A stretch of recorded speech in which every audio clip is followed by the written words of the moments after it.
What happens when someone loves something more than anything else in the world, and jealousy and greed turn that love into a tragedy? HOA Karen had always been the talk of her neighborhood. She wasn't just known for her constant complaints about lawns, fences, and parked cars. This time she had done something so extraordinary that the entire block couldn't stop whispering about it. Karen had bought a giant whale, a massive creature she kept in a specially built pool that took up almost her entire backyard. To her, this whale wasn't just an animal. It was her pride, her joy, her closest companion. Every morning she would sit by the pool, tossing buckets of fresh fish into the water, watching as the whale swirled and played, and she would speak to it as if it understood every word.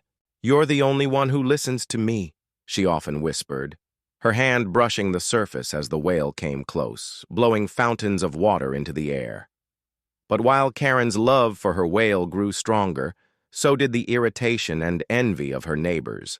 Some complained about the noise, the smell, the sight of such a gigantic creature trapped in a suburban backyard, while others were simply jealous of the attention Karen received. Yet none were as dangerous as her very own house employee, the man who worked in her home and knew just how much the whale meant to her. One day, a neighbor who despised Karen for years saw an opportunity. He approached the employee, slipped an envelope of money into his hand, and said, "Do something to get rid of that monster in her yard. I'll make it worth your while." The employee hesitated, but the temptation of quick cash was too strong. Soon enough, his mind was made up. Late at night, when Karen was asleep and the street was silent, the employee sneaked out to the backyard carrying a small vial filled with deadly poison. He uncorked it, poured it into the pool, and quickly disappeared back inside the house, his heart racing with guilt, but his pockets already burning with the thought of the money he had been promised. The next morning, Karen woke up full of excitement as always, ready to greet her beloved whale. She carried her bucket of fish and walked to the backyard, calling out in her usual cheerful voice. But when she reached the edge of the pool, the sight froze her to the core. The whale, her dearest friend, floated lifelessly at the surface of the water. Karen dropped the bucket, fish scattering across the pavement, and let out a scream so loud the entire neighborhood could hear. Tears streamed down her face as she shook her head in disbelief, screaming, "No! No, please, wake up!" The commotion drew people from every house on the block.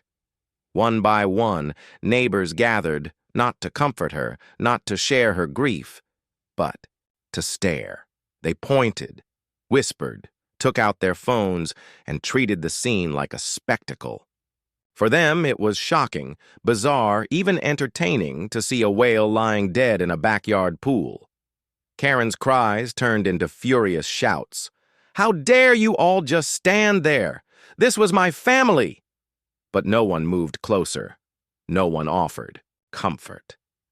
They only stood watching, shaking their heads, some even laughing under their breath.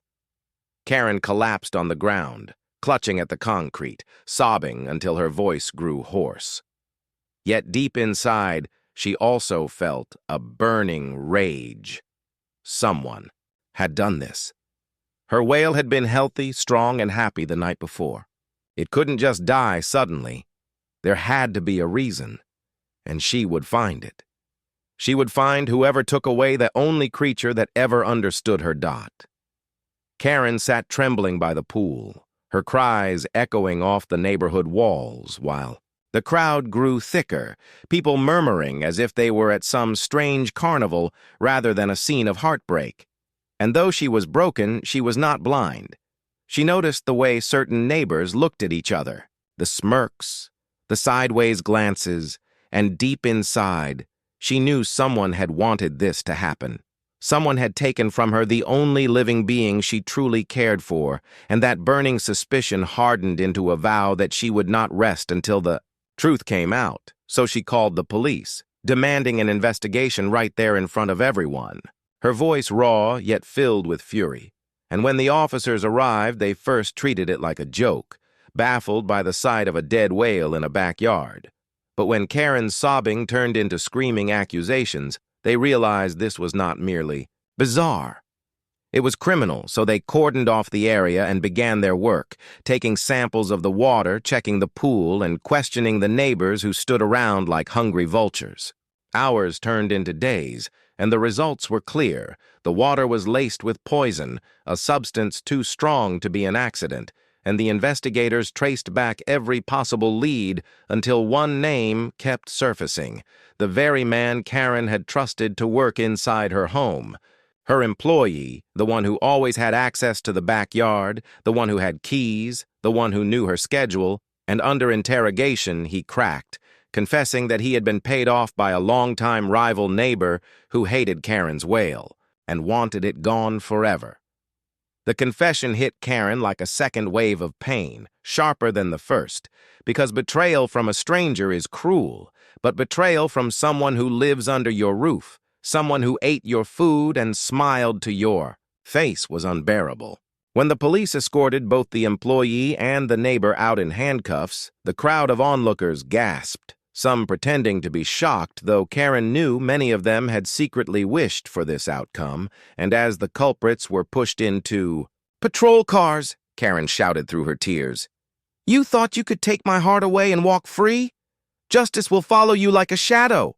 The officers assured her the case was strong and they would face heavy charges, but even as she listened, her eyes never left the still waters of the pool where her wail lay, a silent giant robbed of its life, its absence echoing louder than the chaos around her. Reporters eventually came, cameras flashing, the story spreading across the town about the strange suburban woman who owned a whale and lost it to greed and jealousy. And while the world treated it as sensational news, for Karen it was a personal apocalypse. Weeks later, the trials began, and Karen attended every single hearing, dressed in black, clutching photographs of her wail as if to remind the court and the world that this was not just about property, not just about money, but about love, betrayal, and cruelty. When the guilty verdict was finally read, and both the neighbor and the employee were sentenced, Karen stood in the courtroom, tears streaming, her voice breaking as she addressed them. "My wail was my family, my friend, the only soul that understood me. You didn't just kill an animal. You murdered trust, you murdered loyalty, you murdered the little happiness I had left. And though this sentence won't bring my wail back, it shows that even in a world filled with envy, justice still breathes." The judge and jury sat in silence as her words hung heavy in the air, and for the first time in months, Karen felt the faintest spark of closure, though not of peace. When she walked out of that courtroom, reporters shoved microphones at her, neighbors whispered from a distance, but she ignored them all, stepping back into her empty house that echoed with silence. She went to the backyard, now drained and lifeless. No splashing water, no joyful sounds, only memories carved into her mind. She stood at the edge, whispered softly into the air, "I will never forget you." And for the first time since the tragedy, she allowed herself to imagine that somewhere, somehow, her wail was free again, swimming in vast blue oceans, beyond the reach of greed, beyond the poison of betrayal, and beyond the cruelty of those who had taken it away. And though the neighborhood still buzzed with gossip, though the spectacle lived on in whispers and jokes, Karen carried herself differently now, not as a victim of ridicule, but as a woman who had loved deeply, lost tragically, and fought fiercely for justice, proving that even the most extraordinary love can shine in the darkest of places, even if it costs everything.